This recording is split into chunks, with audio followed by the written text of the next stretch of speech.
I need to expand my business, but I don't know what I should put more or less effort into. You figure out how to be the best at that, but then you start doing a little bit here, a little bit here, a little bit here, a little bit here, and you never get good at just one thing or two things. Let's run a scenario. Do it. I need to expand my business, but I don't know what I should put more or less effort into. Yeah, I think a lot of people go wrong, and I hate starting something off of like, you go wrong by this, but this is where a lot of people fail because they have that exact thought. I need to expand, and I talk to 4,000 people. I go read 4,000 different articles on the internet, and everyone has their own opinion on what you need to do to expand or grow that's worked for them. And don't get me wrong, that's fine. Things do work differently for other people. But then you start doing a little bit here, a little bit here, a little bit here, a little bit here, and you're really below average at a lot of things. And you never get good at just one thing or two things. So when I look at expansion, I generally say, what is other people doing it and have done successfully to do the same thing in my exact industry? Like, there's no reason you need to reinvent the wheel. Like, don't reinvent the wheel if you don't have to. So copy successes from others and then pick the one thing they did. There's only one thing they did that was well. Take that and you figure out how to be the best at that. Just that one thing. Rather than say a little bit over here, I'm going to do a little bit over here, I'm going to do something else over here, and then something. No, focus your efforts, get laser focused on just one thing and figure out how to do that one thing better than anybody else. And I feel like I'm fired up on this one because this is exactly what I am experiencing, not in our business, and one of the ones that I work with. And it's like, we're trying to do 47 different things. And you're like, you know what? It's not working. I don't understand why we're not growing. I know why we're not growing, because we're not good at anything. We're not focusing on anything. So how can you get good at it?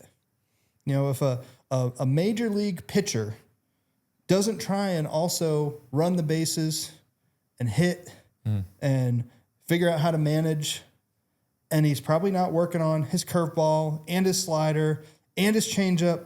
He's just working on one thing. Like, I just want to have the best fastball.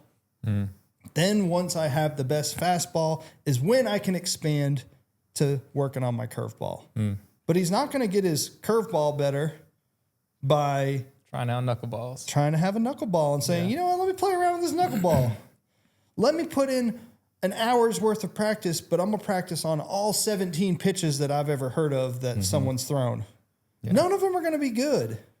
Yeah. And it's the same thing in business where everyone is trying to do all these things that they hear, but it's like, all you got to do is focus on one thing. Like, get really good at just one thing, and you're going to be wildly successful. And then once you are good at that, you can then expand to the next. So here's what I do. Here's what I tell people to do. If you're looking at expanding into market, maybe a second office, maybe you're looking at expanding at a different product offering, figure out 3 things that you want to focus on that is growth focused. And you set a number of inputs to track. We're not tracking the output yet. We are tracking the output, but we're focused on our inputs.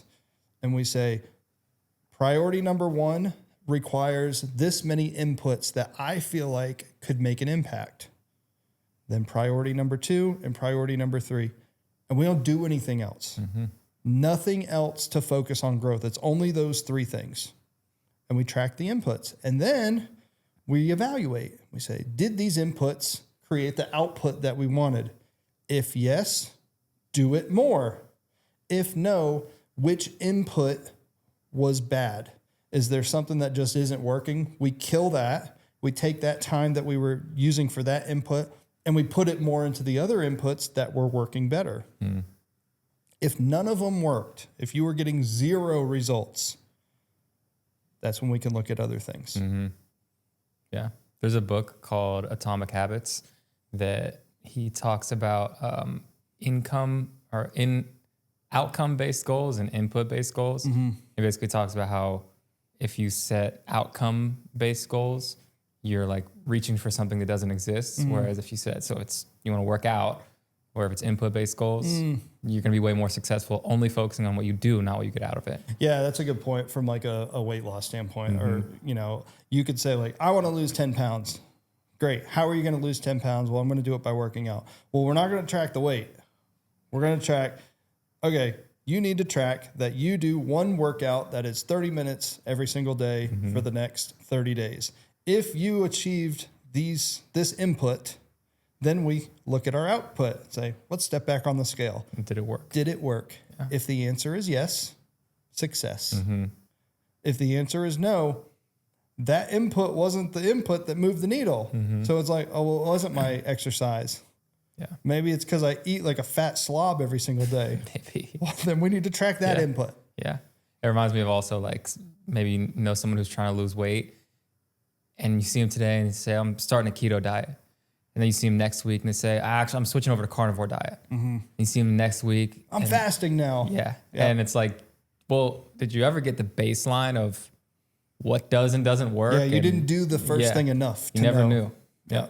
Yeah, no, we see it a lot because it's exciting. I mean, you got all these people that say like, this worked for me, this worked for me, this is what I want to do. Mm-hmm. And it's like, great, but they probably have done a whole bunch of that. Yeah. They also weren't doing the other thing. I mean, we get it for like YouTube a lot. Like, I want to be great on YouTube. I'm like, well, what are you doing? I'm like, oh, I'm really good on Instagram. Are you though? Have you like milked Instagram for everything it's worth? Like, have you posted videos yet? No, I'm not. Like, I haven't done much on there. It's like, well, then why are you trying to focus on a new platform? Get good at the one that you're already on. Yeah. Now, if you want to just kill Instagram and then focus on YouTube, okay, I understand that. But trying to now add in YouTube when you're not even good at the first thing doesn't make a whole lot of sense to me. Shiny object syndrome. Big time. Yeah.